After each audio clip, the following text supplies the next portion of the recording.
Si tu veux avoir les meilleurs conseils en copywriting pour réussir à vendre en ligne, reste connecté. Bonjour et bienvenue sur le podcast des néo-vidéo marketeurs. Ce podcast s'adresse essentiellement aux chefs d'entreprise, micro-entrepreneurs, freelance, indépendants, coachs, consultants. Et si toi aussi tu souhaites développer ton business grâce au marketing vidéo, ce podcast est fait pour toi. Et il n'y a qu'un seul maître mot, sois unique, pense différemment. Hey, bonjour et bienvenue sur le podcast des néo-vidéo marketeurs, épisode 39. Alors aujourd'hui, je vais te partager une interview que j'ai eue avec Marie-Lie Coulon, qui est copywriter freelance. Et puis, écoute, j'avais vraiment envie de partager ce moment avec toi parce qu'on a évoqué différents sujets et notamment un sujet qui, nous, entrepreneurs, nous pose souvent problème, comment faire un email qui vende ou comment faire une newsletter qui vende. Voilà. Parce que ça, c'est un vrai souci. Alors déjà, d'une part, et ça, tu verras, Marie-Lie nous le rappelle gentiment, mais efficacement, l'email n'est pas mort, loin de là. Et c'est la raison pour laquelle, autant essayer de l'exploiter intelligemment et efficacement, voilà, en utilisant des techniques de copywriting que d'ailleurs Marie-Lie nous a partagées au cours de cette interview que j'ai eu le plaisir de faire avec elle il y a quelques jours. Voilà, donc si tu veux vraiment performer dans ton business en ligne et faire des emails qui soient beaucoup plus accrocheurs, qui te permettent de trouver de nouveaux clients, écoute, c'est top. Parce que, écoute, j'ose le rappeler, parce qu'on m'a posé la question, tu vois, on m'a dit, demain les réseaux sociaux s'arrêtent, tu fais comment pour ton business en ligne? J'écoute, moi c'est très simple, j'ai une liste email, ça c'est mon trésor de guerre, et avec ça je peux travailler de n'importe quelle façon sur Internet. Voilà, effectivement, si demain Facebook, Instagram, tout ça s'arrête, donc ça m'ennuierait évidemment profondément pour le coup, mais au moins j'aurai ma liste email à partir de laquelle je pourrais travailler comme je le fais déjà aujourd'hui. Et ça, c'est une valeur sûre. Tu vois, dans le monde traditionnel, je te dirais, écoute, investis dans l'immobilier. Aujourd'hui, je te dis, investis dans une liste email et bien évidemment, mets en place une newsletter que tu vas envoyer régulièrement aux personnes qui se sont inscrites sur cette newsletter. Voilà. Et à partir de là, voilà, comme ça, tu vas pouvoir trouver de nouveaux clients, faire vraiment un job marketing avec une vraie stratégie. Et ça marche super bien. Donc, si tu veux vraiment en savoir plus, je t'invite à écouter cette entrevue donc que j'ai eue avec Marie-Lie. Tu vas apprendre plein de petites astuces, des bons conseils qui vont te permettre de vraiment mettre en place quelque chose qui soit efficace dans une opération d'emailing. Et puis, écoute, je te donne rendez-vous pour un prochain épisode prochain épisode du podcast des néo-vidéo marketeurs. Je vais y arriver, c'est l'émotion, tu m'excuses. Voilà, on vient de sortir du confinement, donc voilà, je suis tout ému. Bref, je te donne rendez-vous pour un prochain épisode sur ce podcast. D'ici là, je te souhaite une magnifique semaine, un bon déconfinement. Voilà. et puis reste connecté. Voilà, profite bien, assieds-toi et profite de tous les bons conseils de Marie-Lie. Allez, je te dis à très bientôt. Ciao. Bonjour à toutes et à tous, je vous remercie d'être présents dans ce live qui va être super intéressant. Alors, si vous ne me connaissez pas, si vous arrivez la première fois ici parmi nous, écoutez, je m'appelle Christophe Train, je suis réalisateur vidéo et formateur coach en marketing vidéo. Voilà, j'accompagne les entrepreneurs à convertir leur trafic, leur audience même, que dis-je, leur audience en clients grâce à un outil extrêmement puissant qui s'appelle la vidéo. Voilà. Alors, vous voyez, j'ai mis des super lunettes. Alors, si vous ne me voyez pas, c'est pas grave, c'est pas important. Ça va pas être ça le plus important aujourd'hui. Mais bien au contraire, mon invité qui va partager avec vous des pépites, des astuces, ses meilleurs conseils pour vous aider à écrire des lettres qui vendent. Mais pas que. Mais pas que. Alors, je la fais venir tout de suite. À l'écran, bougez pas, elle arrive, elle est par là. Voilà. Alors, attends, je remets mes lunettes pour que je puisse mieux la voir. Voilà. Alors, je vous présente Marie-Lie. Marie-Lie, présente-toi un petit peu, explique-nous un petit peu ce que tu fais, même si on a pu voir dans la description pour présenter ce live quelques infos te concernant, mais voilà, est-ce que tu peux nous en dire plus et nous dire exactement ce que tu fais? Oui, donc bonjour à tous. Donc moi, c'est Marélie. Donc j'aide les professionnels du marketing à se former au copywriting pour qu'ils puissent attirer leur client idéal et à leur tour aider leurs clients à attirer leur client idéal. Donc en gros, ce que je fais, c'est que je fais du travail de freelance pour les entrepreneurs et je les aide à se former au copywriting. Parce que je trouve que c'est assez complémentaire à la vidéo et que les compétences du marketing se recoupent. Bah voilà, tout est dit. On va y aller. Au revoir, monsieur, dame. Non, je plaisante. Je plaisante. Restez connectés parce que c'est vrai que c'est un métier pas forcément très connu qui néanmoins est essentiel à intégrer dans sa communication. Le copywriting, c'est super important. Et là, tu viens de soulever un point qui me paraît intéressant et j'aimerais bien qu'on en parle un petit peu, justement pour arriver à écrire des choses comme ça qui vendent, que ce soit une newsletter en particulier, parce que c'est un peu le sujet quand même du live d'aujourd'hui, mais pas que. C'est pour ça je disais pas que, dans le sens où ça peut également servir, par exemple, pour écrire, pour rédiger des pages de vente. Et le point que tu as soulevé, c'est client idéal. Est-ce que c'est important, avant d'écrire quoi que ce soit, de passer par cette première étape? Alors oui, parce que je ne sais pas si vous avez déjà entendu ce conseil, mais plus vous cherchez à parler à tout le monde, moins vous allez atteindre de gens, parce que tout le monde ne va pas se sentir concerné par le même message. Donc c'est important que vous sachiez à qui vous voulez vous adresser. Et aussi, une des bases du copywriting, c'est de bien connaître les problèmes de votre audience, parce que vous ne pouvez pas écrire un texte qui vende à partir de rien. Donc vous allez vous nourrir des besoins de votre audience et des recherches que vous allez faire à ce niveau-là. Et justement, alors pour définir son client idéal, je vais prendre un exemple. Allez, je vais prendre un exemple simple. Si par exemple moi je dis ma cible, ce sont les retraités. Est-ce que ça te paraît pertinent et efficace de cibler mon avatar, mon client idéal de cette manière-là?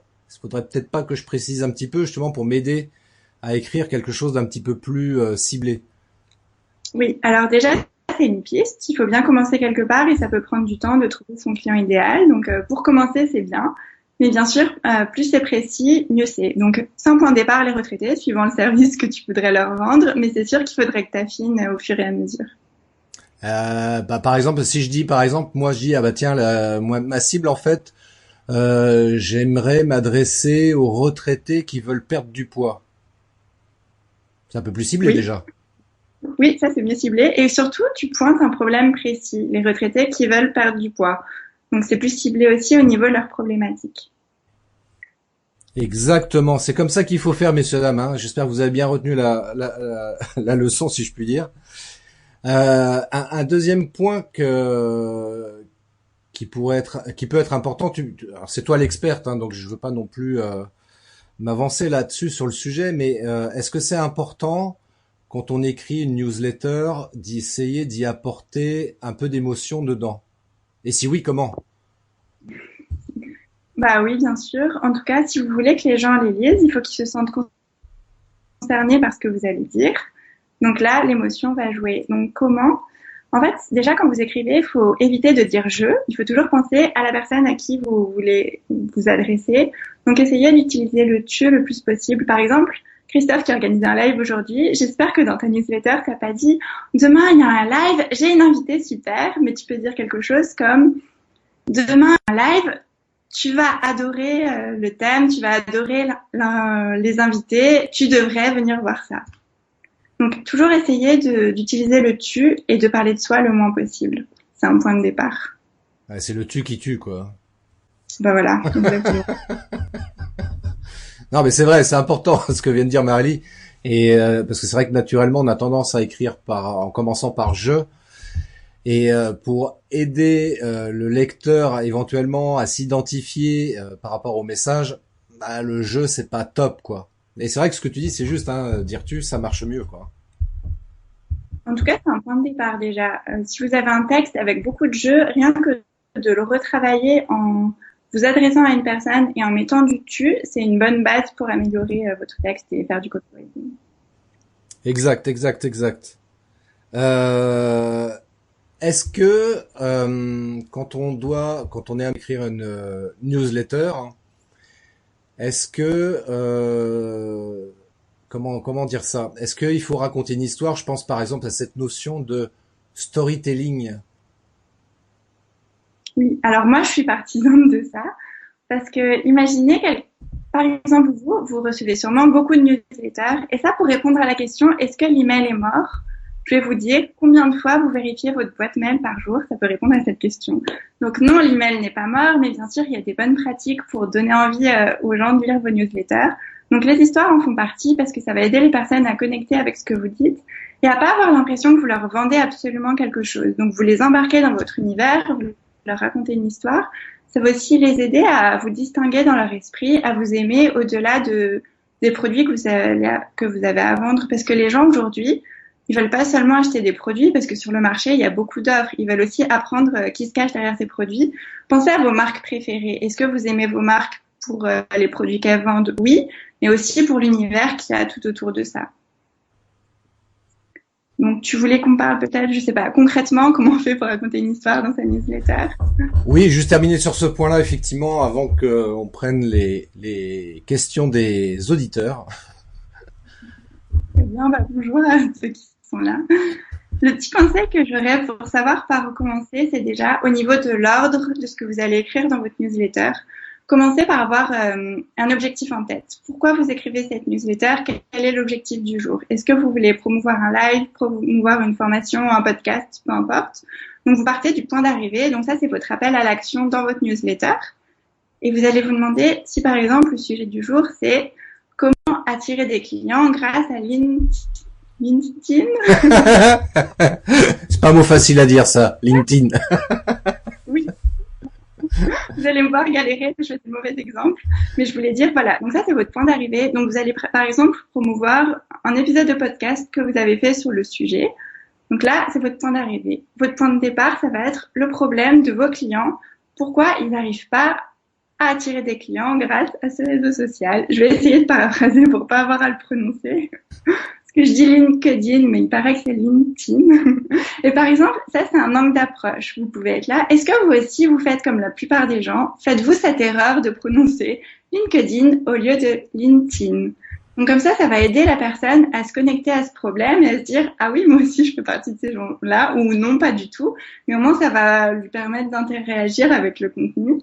Et petit à petit, vous l'embarquez dans votre histoire. Vous lui dites « Bah, c'est vrai que beaucoup de gens font cette erreur, mais c'est un mot anglais qui se prononce LinkedIn. » Et petit à petit, vous pouvez amener le sujet pour à la fin promouvoir votre épisode de podcast. Donc ça, c'est un exemple. Donc en tout cas, pour la méthodo, partez de votre objectif, du point de départ. Après, pensez à la problématique de votre cible et en quoi votre appel à l'action peut y répondre et petit à petit créer votre histoire autour de ça. Alors, je vais prendre les remarques et questions des auditeurs. Déjà, je vais saluer Victor, Sandrine, Régine, Virginie, Florence et Annie qui sont parmi nous, qui nous disent bonjour. Donc Virginie, son rendez-vous a été reporté, donc elle est présente pour le live. C'est top, bienvenue Virginie. Florence aussi qui est parmi nous et qui pose la question, la même question que Sandrine concernant l'utilisation du tu, qui dit question si nous préférons employer le vous plutôt que le tu. Alors c'est une très bonne question. Et non, vous n'êtes pas obligé de dire tu. Quand j'employais le mot tu, j'englobe le mot vous à l'intérieur. Donc, si vous préférez vous voyez votre audience, aucun problème. Allez-y, du moment que vous dites pas je. Donc, tu ou vous, les deux marchent. Voilà. Donc, dans les deux cas, ça fonctionne pareil. Donc, ça, c'est top. Sandrine qui dit, oui, effectivement, qu'importe donc ton auditoire, tu dis, non. Qu'importe ton auditoire, tu dis nécessairement tu. Désolé, je prends le train en marche, je vous réécouterai. Ah non, elle dit je prends en cours. Je voulais dire le train en marche parce que ça me fait plaisir de faire la blague. Comme ça vous évite de le faire et moi, ça me fait rire de toute façon. Voilà. Donc, on a répondu à la question pour le coup. Sandrine, you don't pronounce the ED de LinkedIn. Non, elle dit tu ne prononces pas le ED de LinkedIn, parce que c'est de l'anglais, voilà, c'est ça. Il y a Hugues qui nous a rejoint. Hello le Sologno. Salut Hugues, merci d'être parmi nous. Donc c'est super que vous soyez tous présents parce qu'encore une fois, c'est vrai que là, toutes les infos que Marie-Lie va partager et a déjà commencé à partager avec vous, notez bien tout ça. Et puis de toute façon, le replay sera en ligne dans sa version vidéo et même en podcast. Donc vous pourrez réécouter ça en podcast. Je le dis au cas où je l'aurais pas dit déjà. Alors pour avancer un petit peu aussi par rapport à ça. On a parlé donc de l'avatar client, mettre un peu d'émotion, de raconter l'histoire dans le. Ah attends, je prends une question. Il y a Florence qui dit dans le storytelling, s'il s'agit d'une histoire nous concernant, le jeu va être employé après dans le récit. Point d'interrogation. Oui, alors, quand je dis de pas utiliser le jeu, attention, c'est pas de bannir tous les jeux de votre texte, parce que des fois, vous pouvez pas faire autrement. Il va quand même falloir partager votre histoire et vous pouvez pas utiliser un autre mot que jeu. Donc, ce que je veux que vous gardiez en tête, c'est de partager votre histoire, mais toujours dans l'optique d'apporter quelque chose à votre audience pour aider cette personne à connecter avec votre histoire. En fait, votre histoire, elle va l'intéresser seulement si ça peut lui apporter quelque chose, parce que en fait, sinon, les gens, ça les intéresse pas d'entendre plein d'histoires. Il faut vraiment que ça, comment expliquer? Ok. En fait, votre histoire, ça va aider les gens à connecter avec vous, à connecter à votre univers. Donc, bien sûr, vous allez utiliser le jeu quand vous racontez votre histoire, une expérience personnelle. Mais c'est juste de manière globale. Pensez toujours à qui vous écrivez. Ne vous perdez pas dans votre récit sans penser à votre auditoire. Même si vous utilisez le jeu, pensez que vous écrivez une lettre, par exemple. Comme ça, vous pensez à la personne. Donc, même si vous utilisez le jeu, vous pensez toujours à la personne à qui vous vous adressez. Et quand vous vous adressez à elle, utilisez le tu quand c'est nécessaire. Mais quand vous racontez votre histoire, utilisez le je. Je sais pas si c'est clair et si je vous embrouille pas trop. Mais en tout cas, bien sûr, vous allez utiliser le jeu pour raconter un épisode perso. Mais c'est de manière générale, c'était juste pour que vous ayez en tête la démarche du tu ou du vous pour parler à la personne à laquelle vous parlez, parce qu'on a juste tendance à être un peu perdu dans ces contenus et à pas penser à nos destinataires en général. Non, mais c'est super clair et ça rejoint de toute façon ce que tu disais tout à l'heure, Marie-Lie, dans le sens où d'où l'importance de bien définir la cible client, l'avatar, le persona que vous voulez, auquel on souhaite s'adresser. Pour le coup, c'est ça qui va nous aider effectivement à écrire et à rédiger notre newsletter et éviter de se perdre là-dedans en se disant je m'adresse à tout le monde et puis effectivement comme tu l'as dit très bien tout à l'heure, finalement on s'adresse à personne et puis le lecteur ne va pas réussir à s'identifier dans le message que tu souhaites éventuellement lui faire passer. Et Pardon, je veux pas te couper. J'avais juste un exemple qui m'est venu en tête. Vas-y Marie, vas-y, pas de problème.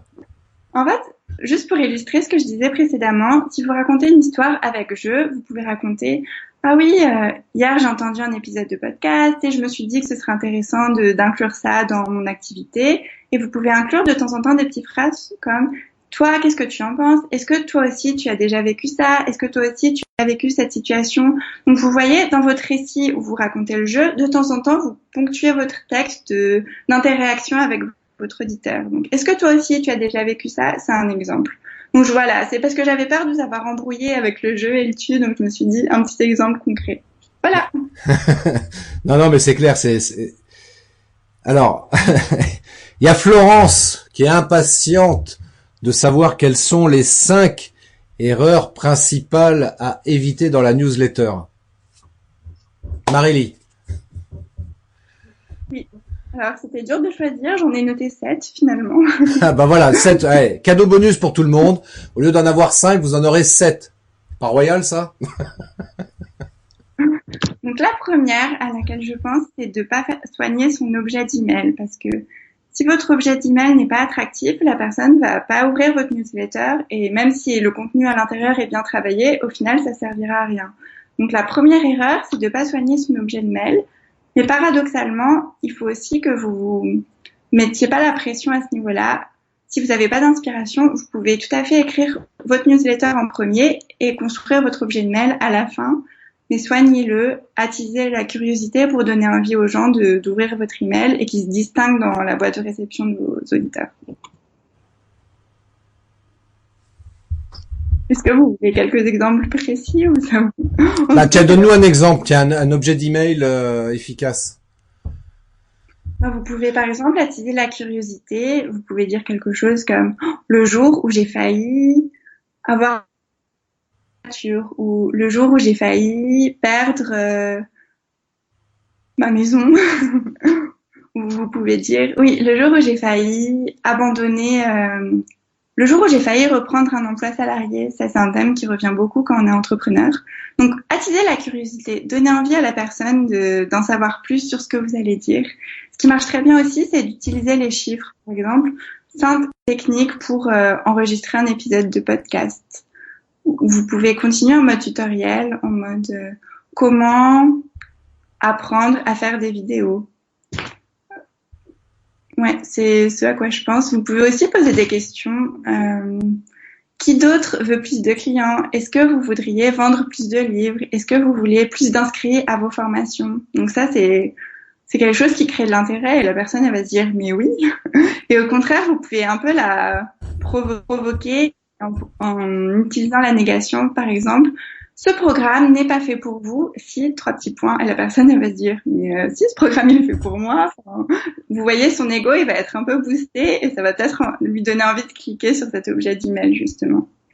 Donc, pour récapituler, vous pouvez attiser la curiosité, ça, c'est le gros point. Utiliser des négations pour un peu susciter l'ego. Utiliser des chiffres. Commencer par comment quelque chose pour apprendre. Ou poser une question. Est-ce que vous voulez plus de clients? C'est un exemple parmi d'autres. Donc ça, c'était la première erreur. Est-ce qu'on enchaîne avec les autres? Ouais. Attends, juste par exemple, il y a Florence qui demande s'il s'agit d'une invitation à une conférence, aller droit au but dans l'objet, est-ce possible? Oui. Voilà, oui. Oui. Réponse concise, claire et nette. Non, parce que je pense qu'un objet d'email de Christophe, justement, dans une de tes newsletters, tu avais écrit « deux lives, sinon rien ». Et là, ça allait droit au but, t'annoncer ton invitation pour 2 lives que tu proposais dans la semaine, et c'était très clair. Tu cliques, tu sais à quoi t'attendre dans l'email, donc ça marche aussi. Cool. Il y a Sandrine qui demande si c'est un peu comme les titres d'articles. Oui, en fait, c'est un exemple, Sandrine, de penser aux journaux, parce que le but d'un titre de journal, c'est vraiment d'attirer l'attention dans le magasin ou parmi tous les titres de journaux, c'est toujours cette idée choc à la une. Vous voyez qu'ils utilisent des titres en gras, ou même les journaux télévisés. C'est pas un secret qu'ils utilisent beaucoup le choc. Ils essaient de provoquer des émotions chez leur auditoire, la peur et tout ça. Donc c'est un très bon exemple et parallèle. Donc par exemple, si moi je veux faire un article dans lequel je voudrais révéler des secrets entre guillemets sur comment faire des vidéos, je pourrais mettre je sais pas demain je me mets à poil. Oui. En fait, vos objets de mail, ils reflètent aussi votre personnalité et bien sûr, ça va marcher selon ou pas selon votre audience, mais en général, les gens qui vous suivent, ils aiment aussi votre personnalité, donc ça va marcher. Moi, par exemple, si je mettais cet objet d'email, je serais pas trop à l'aise et ça correspondrait peut-être pas, mais ça reflète aussi qui vous êtes, donc amusez-vous aussi. Moi, je ferais peut-être comme ça, une newsletter en mettant un sujet d'email de cette manière-là pour voir un peu la réaction du public. Oui, effectivement, Hugues, ça n'a rien à voir avec le thème d'aujourd'hui. Pourquoi faire un live en groupe privé? C'est une bonne question, effectivement. Juste pour répondre très rapidement, parce que c'est pas l'objet du live d'aujourd'hui, mais un live en groupe privé, c'est juste encore une fois le groupe privé. Initialement, c'est pour fédérer une communauté autour de soi. Et donc d'offrir un live à ce groupe privé, c'est comme de leur offrir un cadeau VIP, quoi. Tout simplement. Voilà. J'espère avoir répondu à la question. Deuxième erreur donc à ne pas commettre dans les newsletters. Donc la deuxième erreur, c'est aussi en fait que j'aurais mis en premier après réflexion, mais c'est de pas avoir d'objectif défini pour votre newsletter. C'est de vous poser devant votre ordinateur, de commencer à écrire sans savoir où vous allez. C'est comme si vous vous mettiez dans votre voiture, vous commenciez à prendre le volant, mais si vous n'avez pas de destination, vous pouvez tourner en rond dans votre quartier parce que vous savez pas où vous allez. Avec votre newsletter, c'est pareil. Et définir un objectif, ça peut aussi vous aider à lutter contre le fameux syndrome de la page blanche. Oui, puis c'est important de savoir où on va, hein. C'est une règle générale déjà en marketing.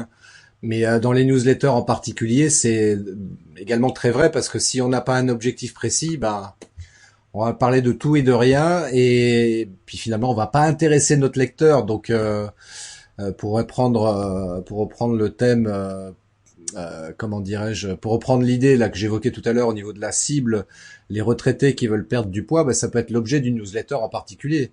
Voilà, et au moins on sait où on va, quoi. Moi en tant que lecteur, l'objet c'est t'es vieux, t'es moche, tu veux perdre du poids, comment faire? Par exemple, hein, c'est un titre. Ça peut marcher une fois. Mais le prenez pas pour vous, je le prends pour moi pour le coup. Hein. C'est pour moi que je dis ça. Hein. Moi, je suis un peu vexée, je le prenais pour moi. Non, moi, dans le titre, on comprend de quoi on va parler et on comprend l'objectif de cette newsletter. C'est, a priori, on va me donner des conseils justement pour perdre du poids. Pour moi qui suis vieux, moche. Donc voilà. Donc ouais, je sais plus où j'en étais moi du coup. Si sur l'objectif, c'était ça la deuxième erreur à ne pas commettre. Donc de ne pas avoir d'objectif quand on écrit sa newsletter. Et puis donc la suite, donc la troisième erreur du coup. Donc, on l'a déjà abordé, donc on va peut-être pas revenir dessus dans les détails, mais le mini-marketing, de parler que de soi, donc d'utiliser trop de je. Je vais dire trop de je parce que vous avez le droit d'en utiliser un petit peu si vous racontez une histoire perso. Ouais, c'est pas du jeu. Si on utilise le jeu, c'est pas du jeu, ça marchera pas. Donc vous dites tu ou tu dis vous, ou vous dites tu, comme vous voulez. Voilà, j'espère que c'est clair. Hein. Donc dans vos prochaines newsletters, vous ferez comme ça. Donc ça, c'était la troisième erreur à ne pas commettre. La quatrième, tout de suite. Donc ça, c'est une qui peut porter à débat. Donc c'est juste pour poser la question de dire bonjour. Alors là, il n'y a pas de bonne et de mauvaise réponse, mais je veux juste vous amener la réflexion. Est-ce qu'on doit dire bonjour dans sa newsletter? Ça dépend. Il y a certaines personnes qui le font, ça passe très bien. Il y en a d'autres qui le font pas, ça passe très bien aussi. Moi, personnellement, je le fais pas parce que moi, je trouve que ça coupe le lecteur dans sa lecture entre l'objet de mail et le contenu de la newsletter. Je vais donner un exemple. Mais si par exemple, en objet de mail, je dis « Veux-tu éviter cette erreur ?» Donc là, c'est mon objet de mail et après, je continue et je dis « Hey, bonjour Christophe, comment tu vas? Il fait beau aujourd'hui. » Et après, je continue. Alors, la plupart des entrepreneurs font l'erreur de ne pas bien s'entourer, par exemple. Vous voyez, ça va couper le lecteur dans sa lecture. Alors que si je dis en objet de mail, veux-tu éviter cette erreur? Et j'enchaîne quand la personne ouvre son email, qui est de ne pas passer à l'action. Donc ça, c'est un exemple. Donc ça peut être approprié parfois de pas s'embêter à dire bonjour. Ça veut pas dire que vous n'êtes pas poli, mais c'est juste pour pas couper le lecteur dans sa lecture. Donc ça, c'est à prendre avec des pincettes. Ça veut pas dire qu'il faut pas dire bonjour, c'est juste pour vous amener la réaction en tout cas. Ouais, ça va dépendre effectivement comment on va écrire notre newsletter et c'est vrai que ça peut être pertinent de ne pas utiliser le bonjour, comme parfois dans certains cas éventuellement ça peut être très pertinent également d'utiliser le bonjour. Ça, encore une fois, ça va dépendre de l'objet du mail, de l'objectif de la newsletter et de la manière dont on souhaite amener le lecteur à être plus ou moins rapidement captivé, voire hypnotisé par ce qu'on a à lui raconter au travers de notre histoire. Il y a Sandrine qui dit merci pour cet exemple car perso j'aime pas quand on ne dit pas bonjour. Ça peut te rassurer, j'en connais d'autres aussi qui sont dans le même cas que toi. J'ai quelqu'un qui m'avait fait la réflexion, parce que je suis dans le cas aussi, moi je mets pas le bonjour, et qui m'avait fait la réflexion, ouais, ta newsletter elle est pas terrible parce que tu dis pas bonjour, je trouve pas ça très poli, quoi. Oui, mais enfin en même temps, je t'écris pas à toi personnellement. Quand j'écris à ma mère, j'ai mis bonjour, évidemment. Mais là, on est dans le cadre d'une stratégie marketing, donc on peut s'autoriser à éviter le bonjour, tel que tu l'as expliqué très bien, Marélie. Donc je vais pas paraphraser à ce niveau-là, mais il y a Sandrine qui nous dit Thank you very much for these advices.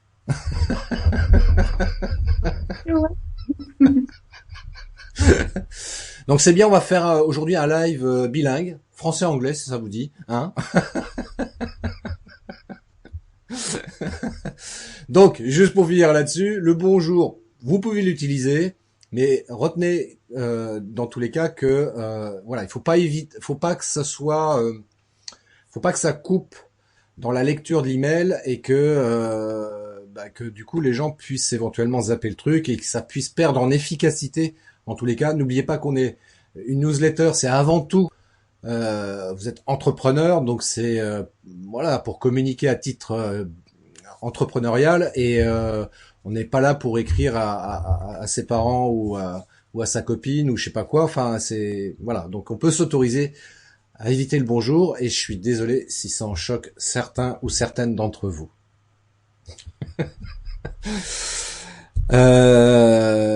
Autre erreur donc à ne pas faire, Marélie. Oui, donc là on arrive à la 5e. Donc oui, donc pas d'avoir d'histoire ou d'hameçon. Ce que j'appelle par hameçon, c'est de pas avoir un hameçon. C'est un début d'email intéressant en fait, parce que c'est bien si vous parlez de votre offre à la fin, mais c'est comme l'objet de mail en fait. Il faut vraiment donner envie à votre lecteur de lire votre email dans son intégralité. Donc c'est bien d'avoir une histoire et c'est bien d'avoir un hameçon, c'est un angle d'attaque. Par exemple, pour reprendre l'exemple tout à l'heure de LinkedIn, est-ce que vous aussi vous faites cette erreur de prononciation en parlant de ce célèbre réseau social? Ça, c'est un angle d'attaque et vous amenez votre lecteur quelque part. Donc, moi, c'est une erreur que je considère assez récurrente dans les newsletters que je reçois. C'est juste que on passe un peu du coq à l'âne parce que on sait pas où on va, on n'a pas forcément d'histoire, on n'a pas de début d'histoire, donc c'est bien d'avoir un peu une trame et d'emmener votre lecteur quelque part. D'ailleurs, question par rapport à ça, Marélie.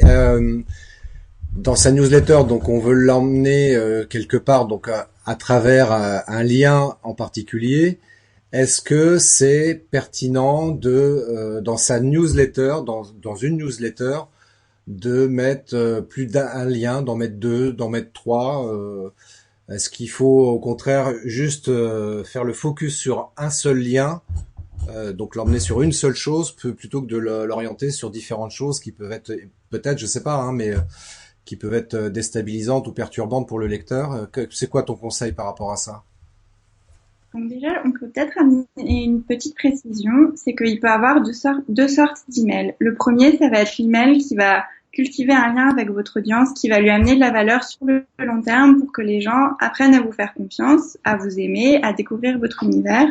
Donc là, en général, c'est des emails où vous les amenez plus vers un épisode de podcast, un épisode de votre chaîne YouTube. Donc là, vous apportez vraiment de la valeur à votre lecteur. Et dans ce cas-là, c'est vraiment bien d'avoir un lien, de raconter une histoire et d'aller vers une ressource. Pareil. Ensuite, le deuxième type d'email, c'est plus l'email promotionnel. Donc là, ça va être, par exemple, vous allez vendre une formation. Donc là, ce qui est important pour vous, c'est que votre lecteur clique sur ce lien-là. Donc dans ce cas-là, c'est plus pertinent d'avoir un seul lien. Donc tout va dépendre, encore une fois, du but de l'email. Si vous voulez vraiment mettre le gros accent sur votre appel à l'action, donc soit aller vers votre épisode de podcast ou aller vers votre page de vente, c'est mieux de mettre un lien. En tout cas, moi, j'ai constaté que plus j'avais de liens, plus mes auditeurs étaient perdus et moins ils cliquaient sur mes liens, alors que quand j'envoie des emails avec un seul lien, mes taux de clics sont plus forts parce que les gens sont moins perdus. En fait, c'est comme au restaurant. Des fois, on râle par rapport au menu à la carte parce qu'il n'y a pas forcément assez de choix et il n'y a pas forcément ce qu'on aime. Mais au moins, on choisit plus vite parce qu'on a moins de choix. Alors que dans certains restaurants, ils proposent 50 plats, on est juste perdu et on sait juste pas quoi commander. C'est un peu pareil quand on propose trop de liens.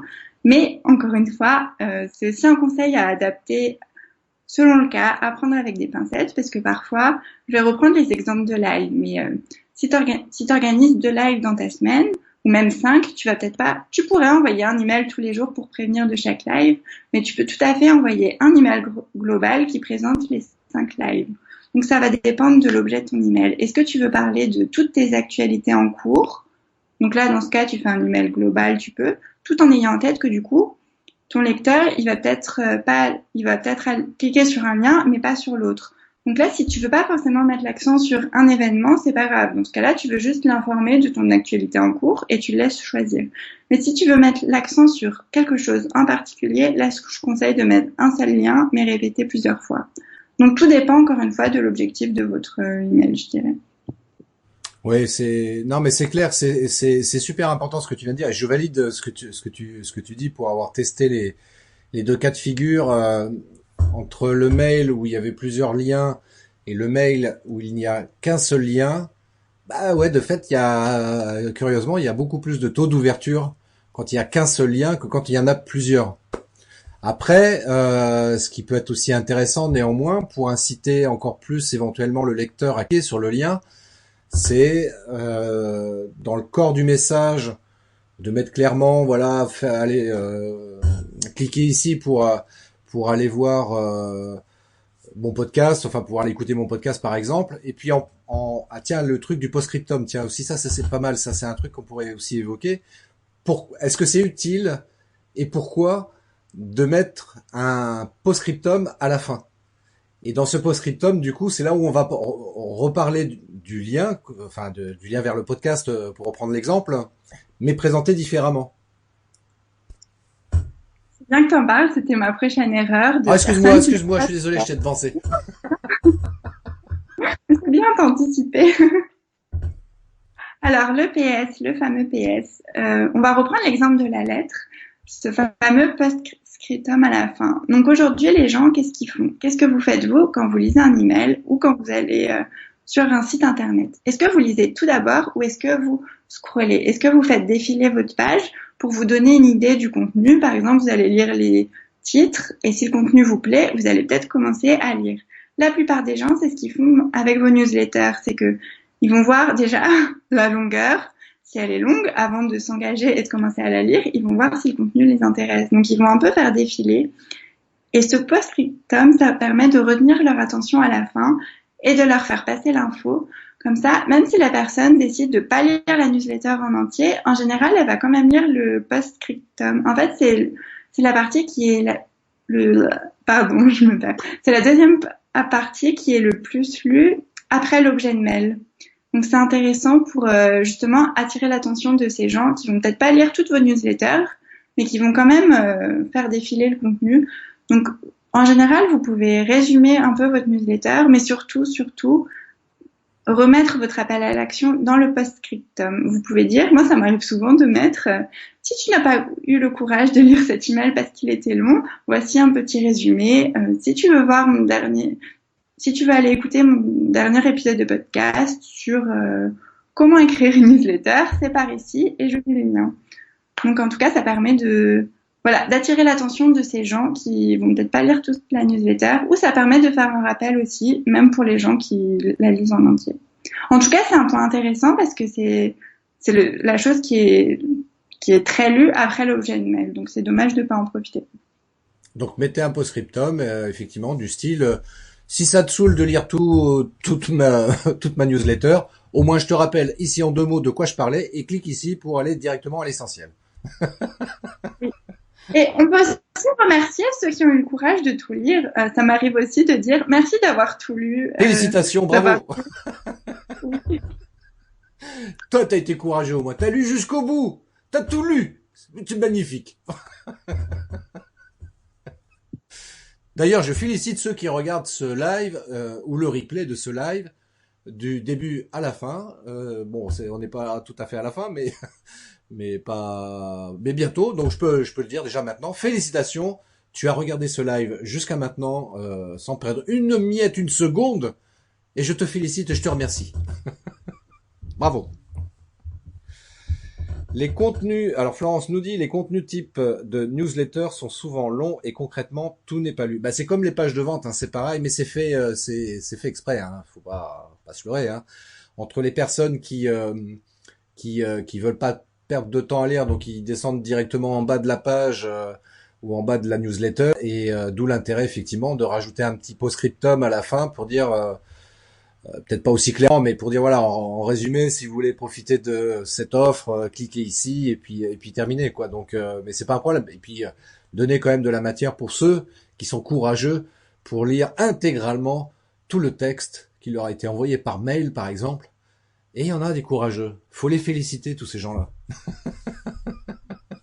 Rebondir sur ce que tu viens de dire par rapport à la longueur des newsletters, du Oui, texte. alors, comme je dis toujours, est-ce que, je suis désolé par avance, mesdames, mais est-ce que c'est les plus longues les mieux?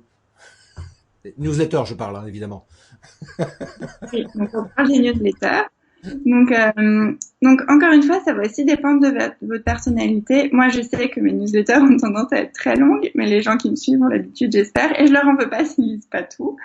Mais si vous avez aussi un style où vous allez plutôt droit au but, ça marche aussi dans vos newsletters. Vous pouvez aussi faire des newsletters plus courtes. En fait, il n'y a pas vraiment de règle au niveau du nombre de mots. C'est en fonction de ce que vous allez dire, en fonction de votre sujet du jour. Et surtout, c'est aussi un autre conseil quand vous écrivez une newsletter ou quand vous écrivez un contenu en général, écrivez comme vous parlez. Bien sûr, il faut que ce soit un minimum dans un bon français, mais ne vous prenez pas la tête avec la grammaire. Vous n'êtes pas en train de faire une dissertation de français. Et pour retranscrire votre voix à l'écrit, c'est aussi en écrivant de la manière dont vous parlez. Et un bon moyen pour ça, c'est de relire à haute voix ce que vous écrivez. En fait, vous allez voir qu'il y a certaines phrases qui sonnent pas bien en les lisant à l'oral. Et là, ça va vous permettre de corriger quelques mots pour que ça passe plus naturellement aussi à l'écrit. Voilà, donc vous avez le choix, soit vous faites court, soit vous faites long. C'est vraiment en fonction de ce que vous voulez dire. Laurent nous a rejoint. Hello les jeunes, merci pour moi, Laurent. Florence qui dit pour se démarquer un peu plus, de concision serait-elle utile? Alors, si c'est ton style, oui. Si tu as à cœur de faire ça, oui. Après, se démarquer, en fait, Florence, tu vas pas te démarquer en fonction de la longueur de ta newsletter. Tu vas te démarquer avec ton contenu, avec ta personnalité, mais c'est pas la longueur de ta newsletter qui va forcément te démarquer. Ça va plutôt être le contenu, la manière dont tu amènes ton sujet et ce que tu peux apporter aux gens. Mais si toi, tu es du genre à être plus synthétique, tu peux très bien refléter ça dans ta newsletter. Voilà, exactement. Donc, pour résumer, c'est pas les plus longues les meilleures. Et puis moi, ça m'arrange. Je parlais évidemment de newsletter, qu'on ne se trompe pas. Sandrine, j'aime bien quand c'est concis. Pour les erreurs d'orthographe, à éviter quand même, non? Oui, oui, je parlais de la grammaire, mais par contre l'orthographe, bien sûr, parce que en fait, on a beau dire, mais votre niveau d'orthographe, en fait, un mauvais niveau d'orthographe est connoté avec de la mauvaise qualité en général. Et il y a des personnes qui, même si elles sont moins à l'aise avec l'orthographe, même si elles sont très douées dans leur domaine, malheureusement, ça peut refléter le fait que ce qu'elles font, c'est de la mauvaise qualité parce qu'il y a des fautes dans leur texte. Donc maintenant, il y a des très bons programmes de traitement de texte qui vous permettent au moins de corriger les fautes les plus récurrentes. Donc surtout, je vous conseille de les conseiller parce que ce serait dommage d'attirer l'attention de votre lecteur vers votre faute d'orthographe que vers ce que vous dites. Et ce serait dommage qu'il ait pas envie de lire juste parce qu'il y a quelques fautes d'orthographe. Voilà, il y a des sites web qui vous corrigent ça. Je crois que c'est bonpatron.com qui, entre autres, qui propose ce genre de correction automatique en ligne. Donc n'hésitez pas, allez-y, vérifiez avant d'envoyer pour éviter de subir les foudres de personnes qui vont vous dire mais t'as oublié un S à ce mot-là. C'est pas bien. Oui, mais le contenu, c'était bien ou pas? Non, je m'en fous du contenu. T'as oublié un S. C'est pas bien. Par contre, pour rebondir sur ça, c'est qu'il faut pas que ça vous empêche de passer à l'action. Il faut surtout pas que si jamais vous avez un mauvais niveau en orthographe, il faut pas que vous soyez complexé à ce niveau-là. Ça arrive à tout le monde d'avoir des coquilles. Donc, si vous utilisez un bon traitement de texte ou un site internet comme bonpatron.com, c'est un bon exemple, ça va vous aider à enlever les plus grosses fautes. Si après, il reste quelques coquilles, ça arrive à tout le monde. Et je pense que même moi, je pense que j'ai un bon niveau d'orthographe, mais qu'il m'arrive aussi d'avoir laissé des petites fautes dans mes newsletters. Et j'aime pas ça. Et j'essaye de faire attention, mais ça arrive aussi. Donc juste, n'utilisez pas l'orthographe comme excuse pour pas passer à l'action et pour pas écrire de newsletter. Alors, je vais faire une private joke, Marélie. Si je te demande comment on écrit Bourville, comment tu l'écris? Private joke, hein, je vais pas débattre là-dessus.